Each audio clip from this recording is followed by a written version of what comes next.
wake up. You gotta wake up. All right. Good morning, everybody.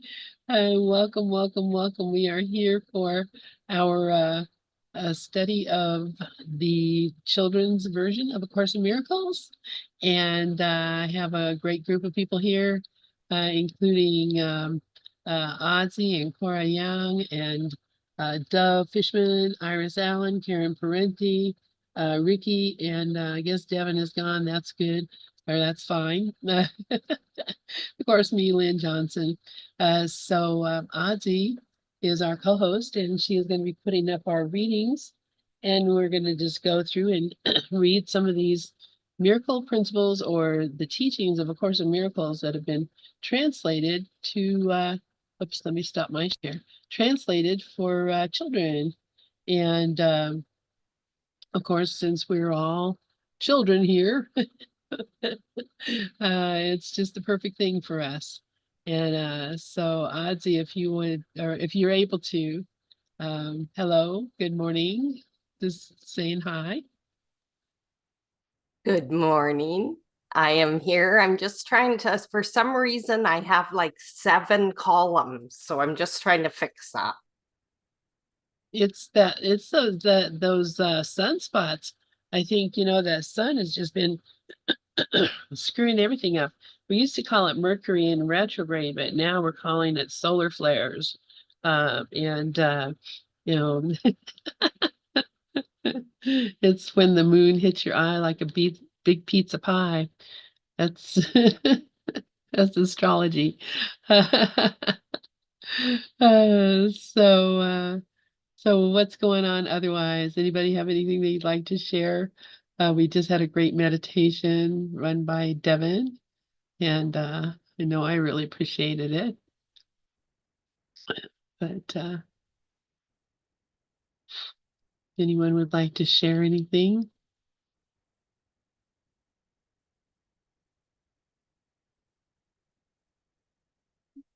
Do you want me to put on a song, Ozzy?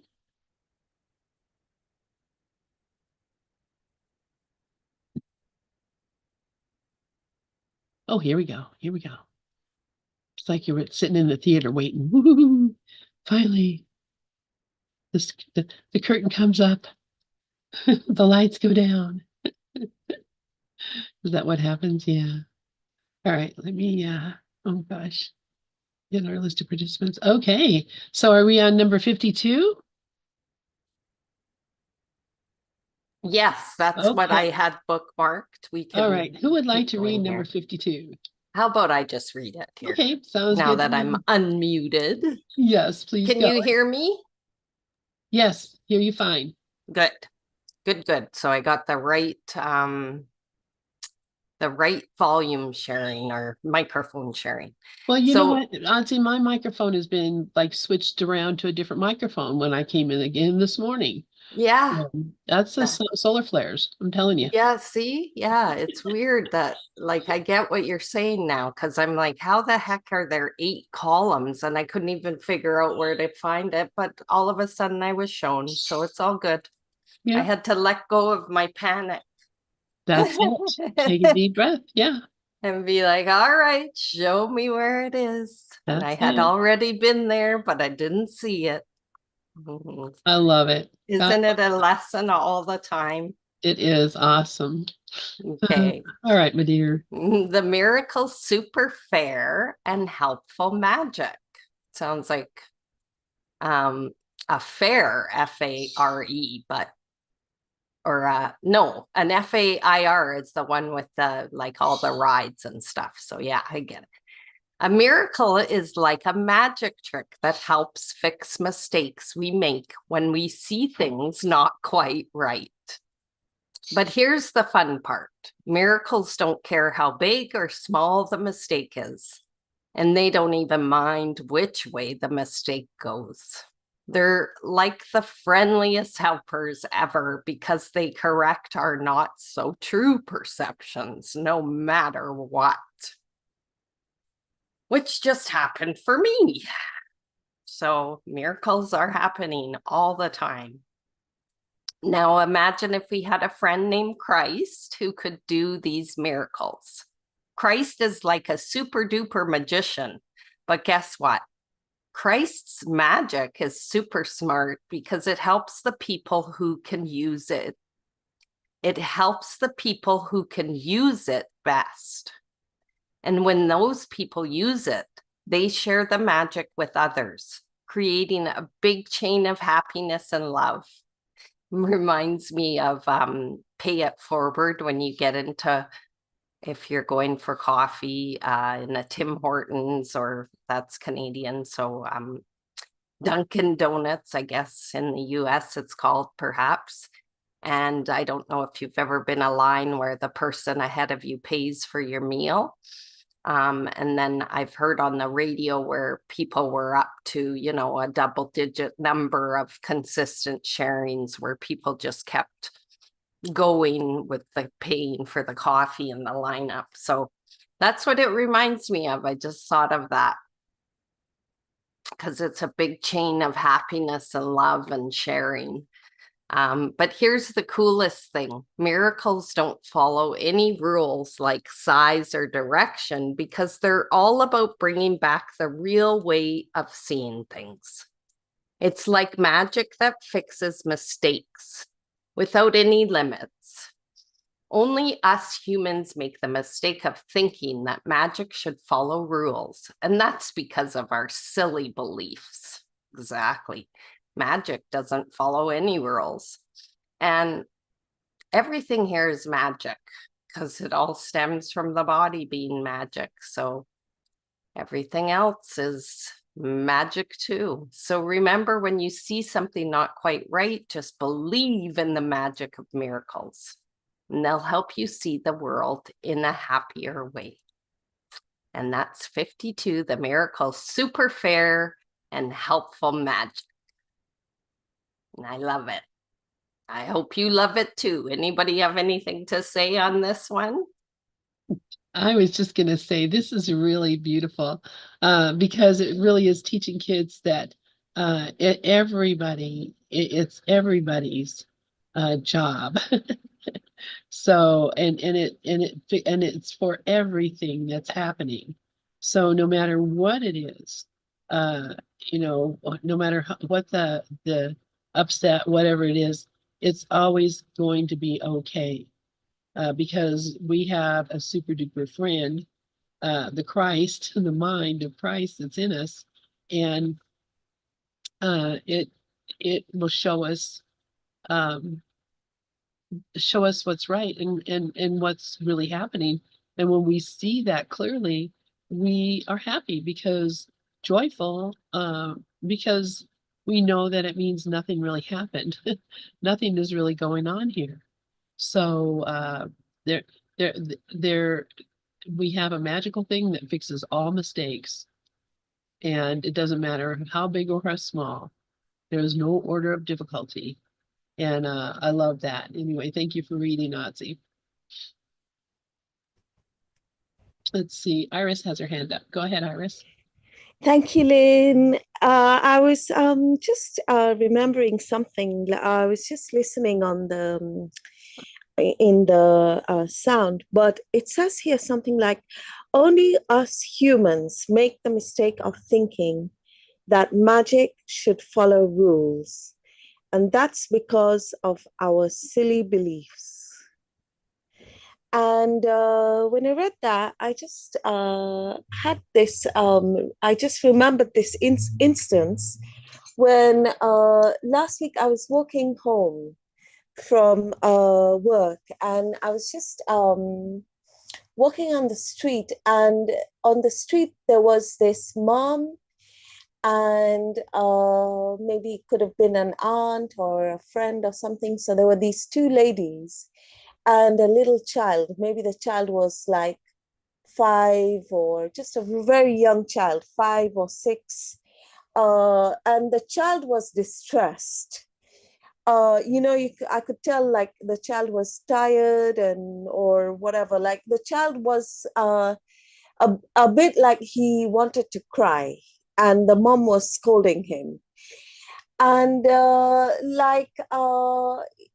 she said to him, the child must have said to the school teacher that, no, sorry, I'm not going to do homework. I don't want to do homework. And and the mom was saying to the kid, like, you know, you can't say that to your teacher. I mean, what will people think? All the kids will laugh at you if you say that. And then, like, I remembered, like, my own niece who's around the same age as that kid, very young child, maybe like 4 or 5 years old, my small niece. And like this niece, she, like, I saw her quote exam paper. They give exams to these little children, like 4 years old and 5 years old, like, when they go to school, and and like, my little niece, she's the same. She's very, she'll say to the school teacher, I'm sorry, why are you asking me? I don't know. Like, or like, I'm sorry, but I'm not going to do my homework. I have other things to do. Like, and I remember, like, saying to my mom, like, don't change that. Just leave it the way it is, let her be the way she is, and don't try and tame her, quote. So, she's too obedient to, like, the school teachers. And, I just said to my mom, just let her be the way she is, and my sister as well. Like, but, like, it just reminded me that, these parents are very well-meaning people, and they don't know anything. And, I'm just saying this because, this is the way that we condition the kids. And it's really, really our responsibility to, quote, wake up, and, to help our children,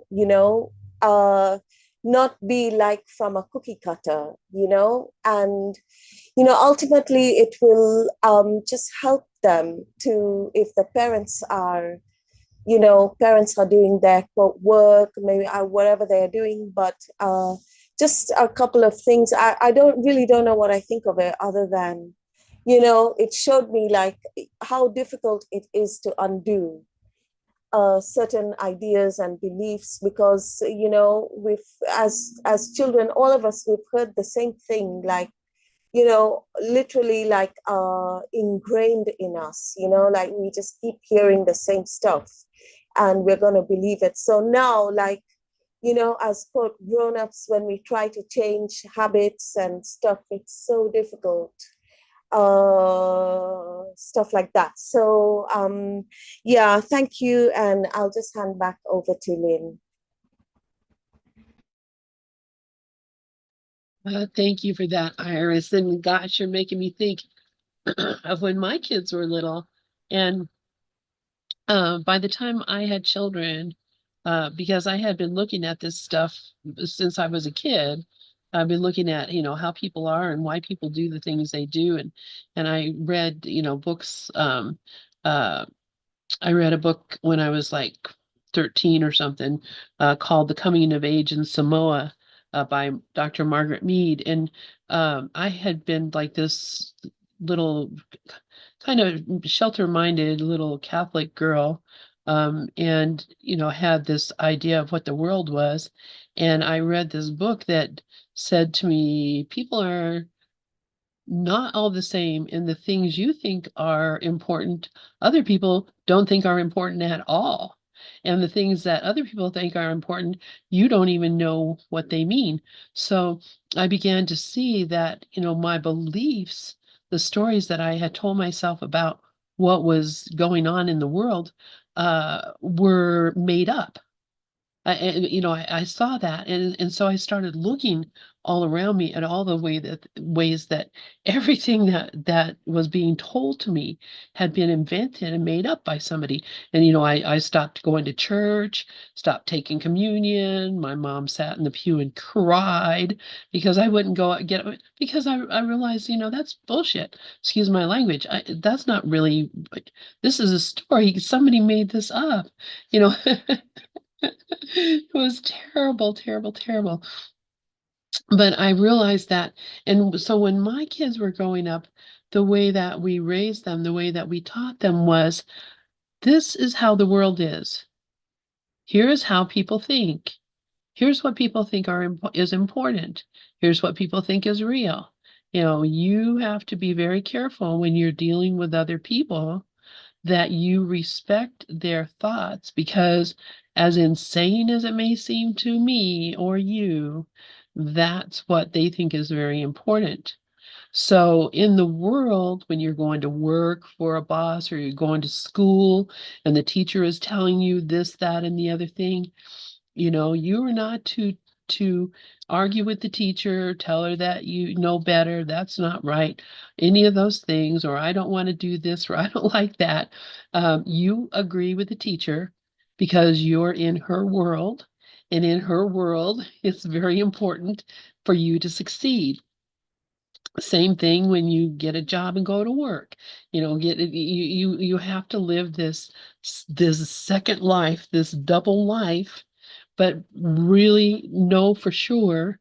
And of course, I never took my children to church. Church was not on our agenda. My kids, now that they're grown up, they're like, thank you, Mom, for never, never exposing us to that kind of insanity, because, they see how insane the world is because of the dogmas of the church and religion. So, that's what I think, I don't know how you can work with your mom and your sister on this whole situation, but for them to know, for the child to know that certain behavior is okay. I mean, really, I don't like to do homework either. I I would be very upset if I had to do homework. I don't like it at all. So I agree with you completely. This is not fun, not anything I want to even be involved in, but that's the rule of the school, and this is the rule of the world. You have to learn to live in the world. And so we'll get through all the crap. I'll help you with the homework if I can understand the math, which has completely changed and not the same at all as it used to be. So, I'll help you out with it though as much as I can. And then, we can go on and live our lives in peace without being confused about what they think is important. It's not the same. What they think is important is not the same, but we still have to live in the world. So, I don't know if that's helpful, but but yeah, I raise my children to be free thinkers, but also to be practical, so they're not out there, getting themselves in a lot of trouble in the world by causing chaos because they know better than, I mean, we see a lot of that. Anyway, so enough of that. Anybody else have any comments on that number 52? Yeah. I love that. Only us humans make the mistake of thinking that magic should follow rules. And that's because of our silly beliefs. There are no rules. There are no rules. If there is a rule, we made it up. Karen, please go ahead. Thank you, Lynn. And thank you, Iris. That's really beautiful. And it's a very beautiful way to raise your child and to live in the world, to live in the world, like even being not only in school, but even in Course in Miracles groups, sometimes people put rules, you know, on the meetings and how things should be when why, what was that? Was it the Outback? I did the commercial where there was no rules. I think it was the Outback Steakhouse. There was no rules. But that's so great. I just love that. And the other thing I noticed in this Miracle Principle 52 is that he combined Principle 1 and Principle 25. Principle 1 is that there's no order of difficulty in miracles. Basically, is what he's telling us here that, a miracle is like a magic trick that helps fix mistakes we make when we see things not quite right. But here's the fun part: miracles don't care how big or small the mistake is, and they don't even mind which way the mistake goes. They're like the friendliest helpers ever because they correct our not so true perceptions no matter what. And that's like the miracle principle number one. And it's also teaching a child that it's okay to make a mistake. It's okay. It's not a big deal. You don't have to worry. You don't have to feel like you're wrong or you're different or you're not good enough. It teaches them that it's okay. Like you're all saying basically, that's okay to be an individual, have your own personality. And then where he talks about in the second paragraph, now imagine if we had a friend named Christ who could do these miracles. Christ is like a super duper magician, but guess what? Christ's magic is super smart because it helps the people who use it best, who can use it best.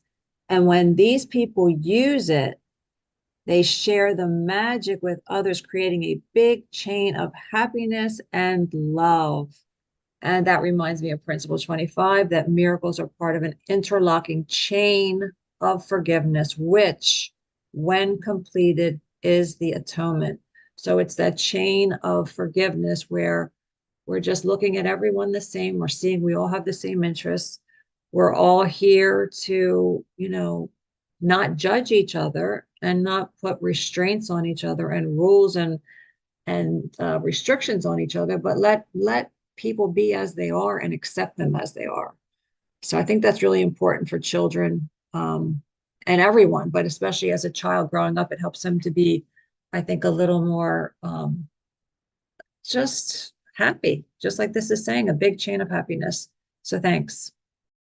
Thank you, Karen. And yeah, so just so you know, Devin has used I think he used the Sparkly edition, which is basically the same as the one that they call the original edition. So you notice we're on Miracle Principle number 52, and in the FIP version, of course, there's only 50. So what they did, what Bill when Bill was editing, he did not like that he wanted there to be a round number. He wanted there to be 50.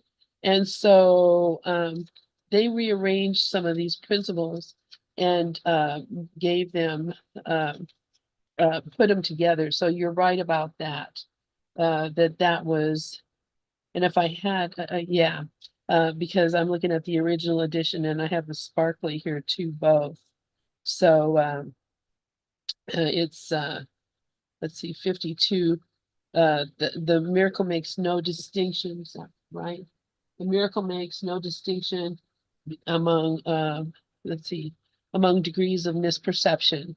It is a device for perception correction, effective quite apart from either the degree or the direction of the error. This is true indiscriminateness. Christ-controlled miracles are selective only in the sense that they are directed toward those who can use them for themselves. Since this makes it inevitable that they will extend them to others, a strong chain of atonement is welded. However, Christ control takes no account at all of the magnitude of the miracle itself, because the concept of size exists in a plane that is itself unreal. Since the miracle aims at restoring the awareness of reality, it would hardly be useful if it were bound by the laws which govern the error it aims to correct. Only man makes this kind of mistake. It is an example of the foolish consistency which his own false beliefs have engendered. The power and strength of man's creative will must be understood before the real meaning of denial can be appreciated and relinquished. It is not mere negotiation. It is a positive miscreation. While the miscreation is necessarily believed, by its maker, by its maker, it does not exist at all on the level of true creation. So that's all of miracle principle number 52 from the what they call the original edition or the sparkly edition. So yeah, it's and what they did was when they were doing editing, they just rearranged these and put them in, what I think Bill thought was a more appropriate order because he didn't like there being 52 or 53. He thought there should only be 50. And then they put some of that other stuff in other sections too, because if you read it, you'll recognize where you've read it in chapter 2 or, somewhere else in the book. So Yeah.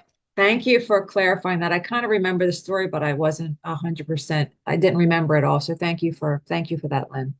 yeah, you're welcome. Yeah, just in case other people are confused too, because I'm sure going, what the 53, 52, 53, but that's why. And in fact, that's what Ken, Bruce and I are reading this morning from Absence from Felicity, where he's talking about that very thing. That's when Helen and Bill decided to uh change and rearrange and slim it up and edit and but all under the direction of Jesus. So um, to make it clearer and easier for us. But now we have Devin helping us see it more clearly and easily through the eyes of a child.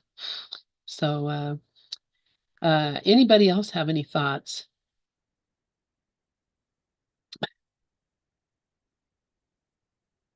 Okay, well, let's go on then to number 53. And who would like to read number 53? I can do that if you let me. I would love for you to. Thank you. Thank you. 53, the magical test of miracles. Miracles are like magic tests that help us figure out what's true and what's not so true. It's like sorting our toys to find the best ones to play with. So here's how it works. Miracles help us compare the things we make in our minds with real cool things from a higher level of creation. If they match up and go together like peanut butter and jelly, we know they're true. But if they don't match and seem all mixed up like socks and sandals, we know they're not true. Now let's play a little rhyme game. If perfect love makes fear disappear, and if fear is here, then perfect love must be also. But guess what? Only perfect love is real. And if there's fear, it's like having a real monster in your bedroom, but it's just not real. So when you believe in this magic test, you'll be as free as a bird flying in the sky. And here's the coolest part. Only God can give us this magical solution, and it's like a special gift from God to us. Thank you. Thank you, Ricky. Would you like to say anything about this?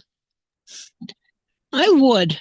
I love the way that it was broken down, the way he broke it down about if they match up and go together like peanut butter and jelly, we know they're true. But if they don't match and seem all mixed up like socks and sandals, we know they're not true. It's so wonderful to have a real simple way to explain to kids, and I get this too, that, oh, this is why, if you see it like this, then it fits. If you see it like this, then it doesn't fit. So it's a nice little litmus test. It's a nice little way to help kids as they move forward to just not get all jumbled up in it the way I do. Thank you. Thank you, Ricky.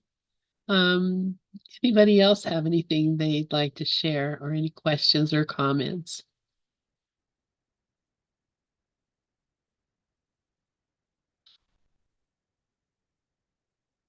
I forgot to mention, Devin said to say that he's outside playing with the kids because today they're having a water day. So he's totally consumed with kids and water and bubble machines and all kinds of things. Thank you. Oh, fun. I love Devin. I'm so happy he's a papa. Just makes a perfect daddy. Um, okay. Anybody else have anything that they'd like to share? It's just teaching your kid to have some common sense about things and what's real and what's not real. Man, if anybody had ever told me when I was a kid that the stuff that I was thinking in my head and the stuff the world was telling me was not real, it would have been such a relief. I would have been thinking I was insane, want to kill myself. My goodness. Iris, please go ahead. Yeah, thank you, Lynn. And like what comes to me is that this sentence that if perfect love exists, there is no fear. Only perfect love is real, something like that from the course. And this sentence reminds me that like to bring up the child in an environment of perfect love instead of perfect fear. And I've seen my sister with both my nieces, and my sister is very, very, very loving to the children. And automatically, like both the kids are, they are, I can say like they're just, I'll put it into quotes, but really like balanced kids, like they are happy children and they're having a happy childhood. And but my sister, uh, she I really admire her the way like she's bringing them up, and uh, I've never seen her raise her voice with the children or like even their dad. He's never raised a voice to the children ever, and they just try and explain to the child, and not this way, do this way, like and I know like when we were kids, I know like our environment was really quite a fearful environment for all us kids in those days. And I remember like when we used to go and visit my aunt, we used to be very scared of my aunt. There was this aunt that we used to be very scared of her.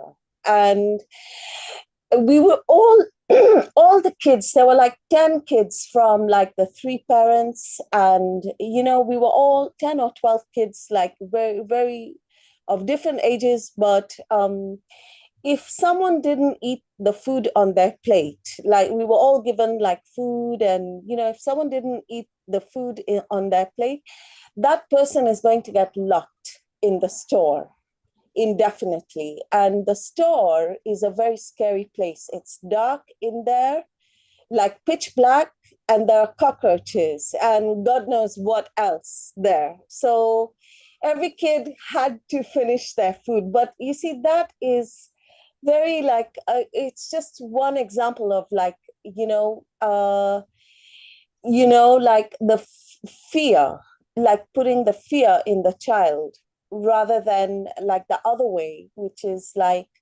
eat your peas, eat your greens. Like, if there's like peas on the plate, my sister would say, like, just eat the peas. And once you eat the peas, there's ice cream, then we can have some ice cream. But, if you eat the peas, like, it's good for you're like, you'll be a tall kid, and, blah, blah, like, you'll be healthy. But like this sentence about like perfect love casts out fear.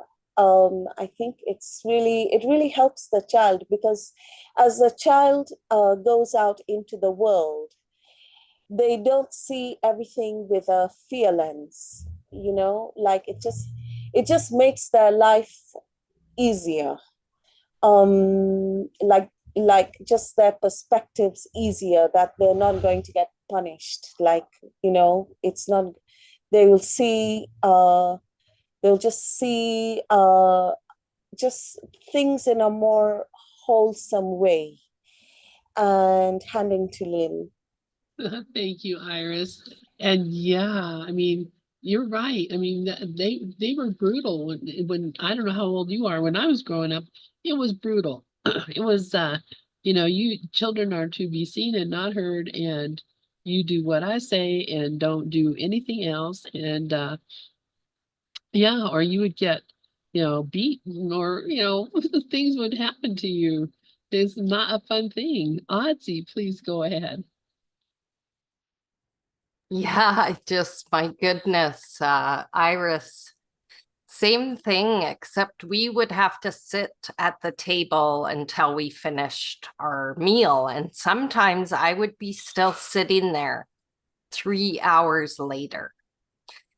And my sisters, they were 5 years older and 6 years older than me. So I was a little bit younger, quite a bit younger in under 18 years. They never wanted to play with me because I was too little.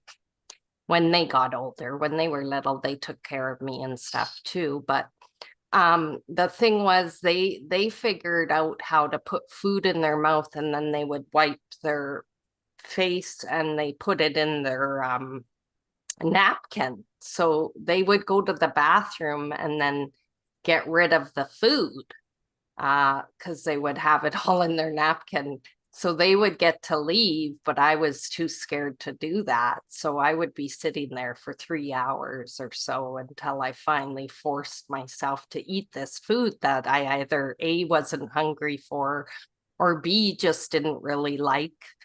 Either it was a flavor or texture or something that really just didn't do it for me. But yeah, we had that same thing. And the other rule we had was no singing at the table. And I asked my dad about it like a couple years ago. I said, Dad, why weren't we allowed to sing at the table? And he said, I don't know. So that was fair. That was fair. Anyway, thanks for the memories there. Well, isn't that just great? I don't know. Yeah.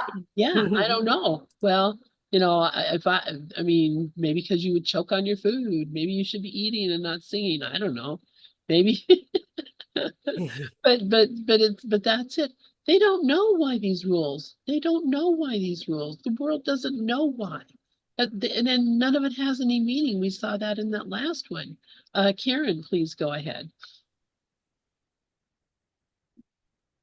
Yeah, thank you guys. This is great. And I love what Iris shared, and I love what Audrey shared.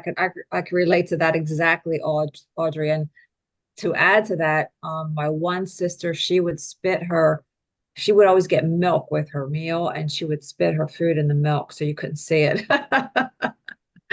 But the other stuff was the same. We did the same thing, and it's a shame that we just had to sit there. It was like a punishment. It's so funny when we look back on it. But I love the idea of the perfect love that I was sharing. And for me, what that in practical terms with a child, I think that it's really important to not only come from a place of love, but focus on the positive things that they're doing, not the negative things. Because when we focus on the positive things, we'll get more of that. And it's like the course teaches us to forgive and to overlook. So we can overlook the bad behavior, not that there won't be consequences at times, and they can't just get away with everything, but to overlook. So when we do that, I know with children, if you a lot of times punishing them for bad behavior just reinforces the bad behavior. It doesn't work. It just doesn't. So coming from that place of love that Iris was talking about is really focusing on the good that they do and bringing that out in them and overlooking the mistakes. Thank you. Yeah, thank you, thank you, thank you, thank you all. And yeah, that's it. This is why we have to look at everything we think we believe and ask the question, is it true? Does it make sense? And when you recognize that none of it actually means anything, lesson one, and you recognize that you gave it all the meaning it has for you, lesson two, then you can go on to some real reality, something that is more real and more and makes sense. I think that the one that said you like socks and sandals. Things have to make sense, and that's why kids are confused and kids are rebellious because the rules don't make sense. It doesn't make any sense. When it doesn't make any sense, y- you just there's no reason to believe it, or it just seems crazy. So I don't know. I love this. All right. So let's look at the distortions of miracle impulses. And um, I think maybe we could read a few paragraphs of this before we stop to chat. Who would like to read? Anybody? I'll read. Thank you, Karen. Sure. Distortions of miracle impulses. The wonderful world of miracles, finding the real magic within. Today, we're going to dive into the amazing world of miracles. Miracles are like the coolest magic tricks that help us see the world in a whole new way. But wait, before we start, let's make it super duper fun. Imagine you have a treasure chest in your heart, and inside that chest are super secret miracle impulses. These impulses are like magical whispers that come from deep inside you. They're full of love, happiness, and all the good stuff. But sometimes these magical impulses get covered with a big cloudy blanket of misunderstandings. You see, when we have friends and family, we want things from them like hugs, smiles, or even toys. We use the relationships to get what we want, like a magic spell, or make our wishes come true. But sometimes we get all mixed up and see things in a weird way. That's when the blanket of misunderstandings covers our magical impulses and we forget how special we truly are.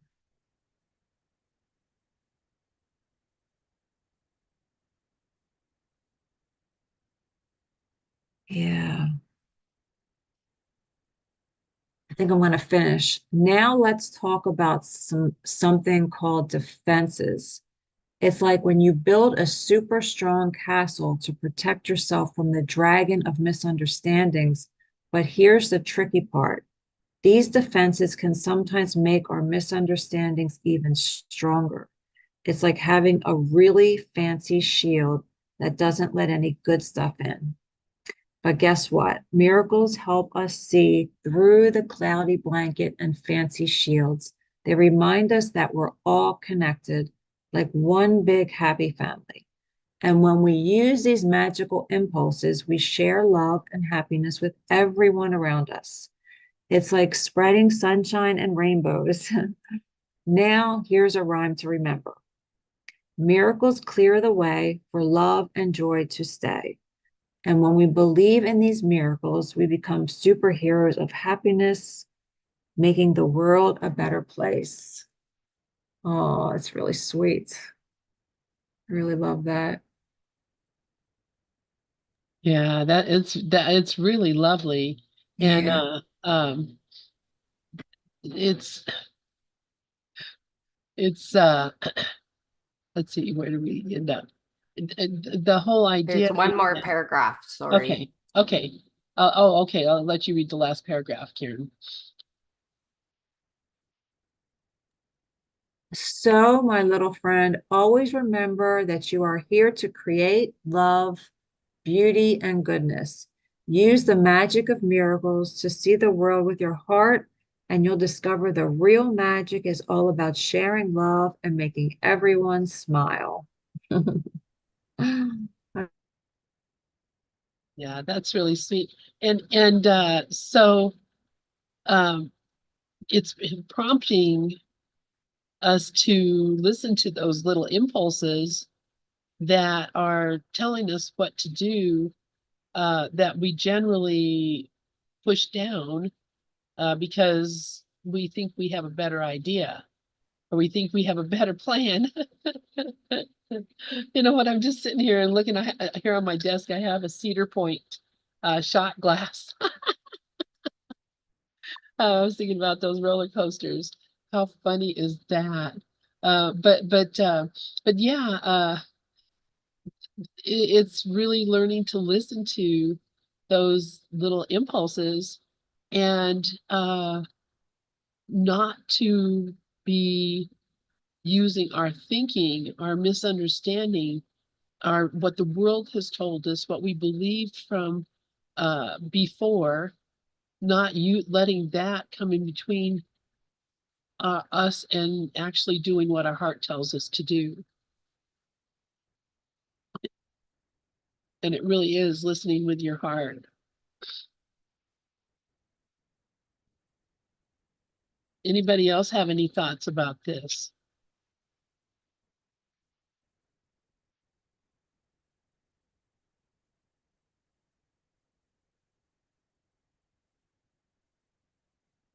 All right, so do we want to go on? Excuse me.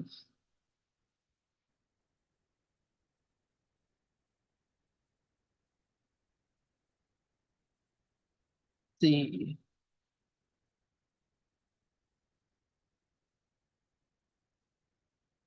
Okay, there we go. Thank you.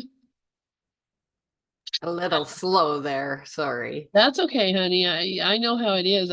And I, I have it on a PDF, but I can't find it. So Ah, I it's downloaded okay. it. I don't know where it is. Okay, so I'll read this. 2, The Illusion of Separation.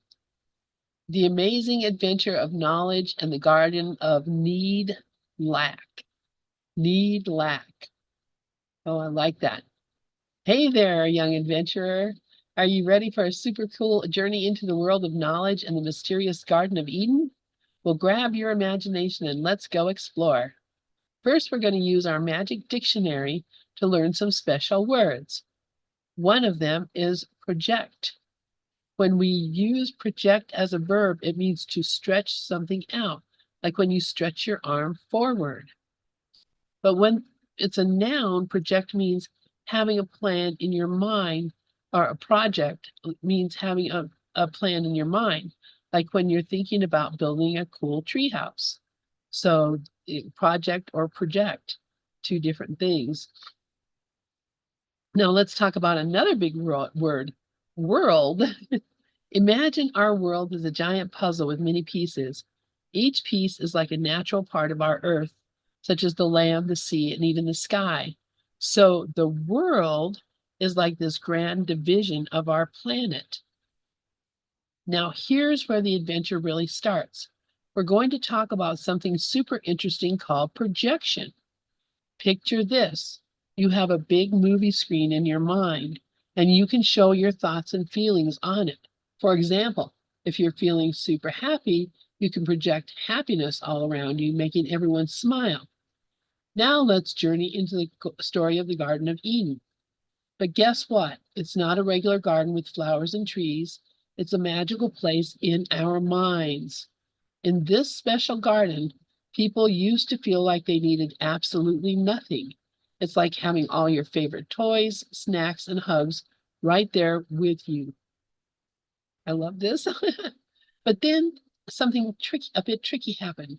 People started thinking about a tree of knowledge. Now, this isn't just any tree, it's like a special symbol. This tree made everyone curious, and they went on an adventure into something called fear. They started feeling like they needed stuff like ice cream or toys, and that's when the Garden of Eden turned into a garden of need lack. But here's the exciting part, little explorer. We can learn a super important lesson from this story.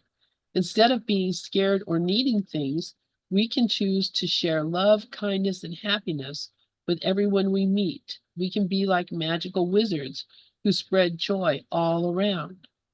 I'm just before, I don't want to keep going because I really wanted to talk about this whole concept of explaining to children again and explaining to ourselves that that what we see is a projection of a thought that's in our mind, and that the world that we see is projected.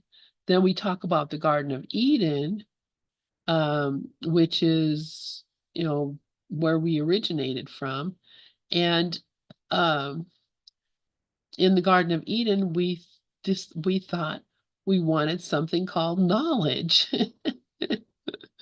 And knowledge is the thing that in order to experience knowledge, we had to leave the Garden of Eden, or leave the place where we had everything, and go to a place where we don't have anything.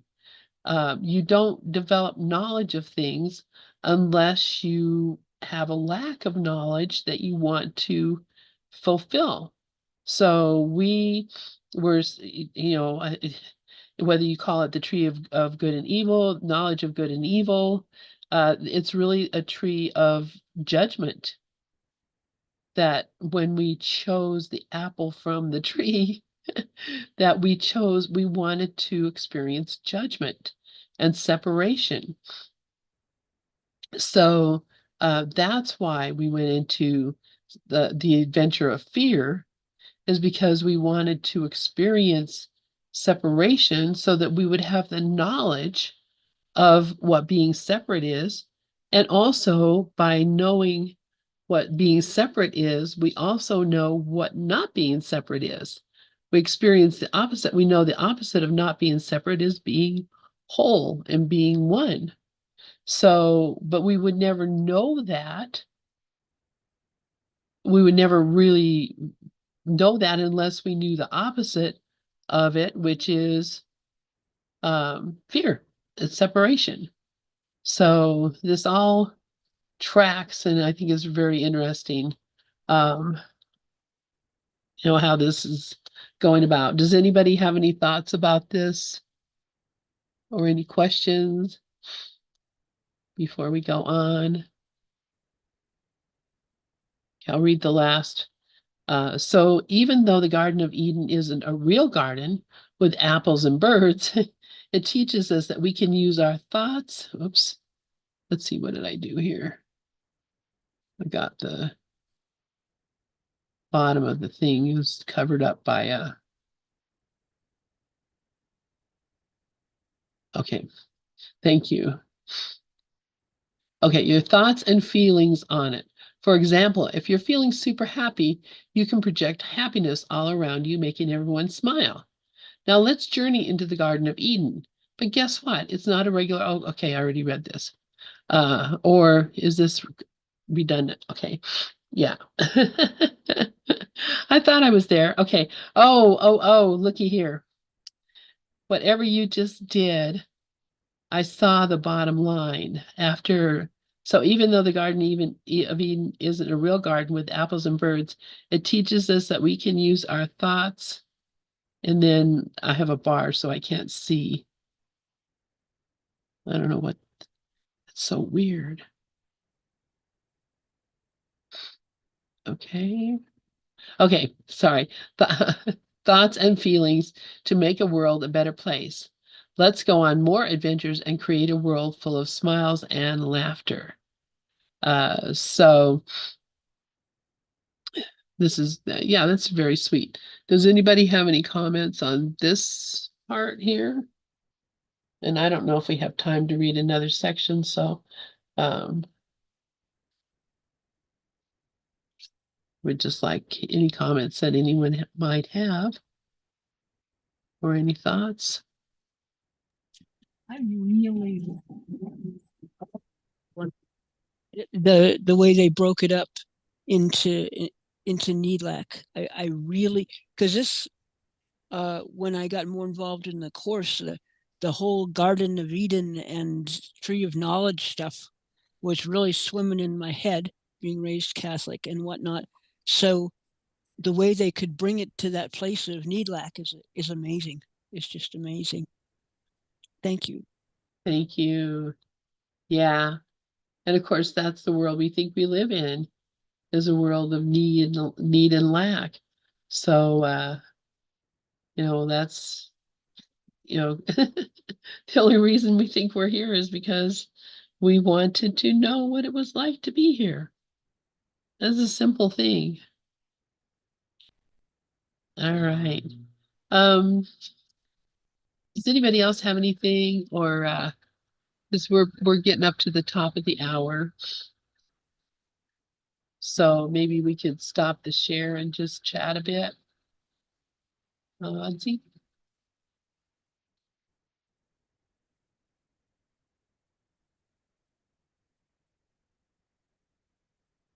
Thank you. I'll put on my camera. We can all put on our cameras if we want. Yeah, this is funny. Yes. Let's see. There we go. Cedar Point, where the roller coasters are. I can't believe we were talking about that just a bit ago, but yeah, That's hilarious. I know.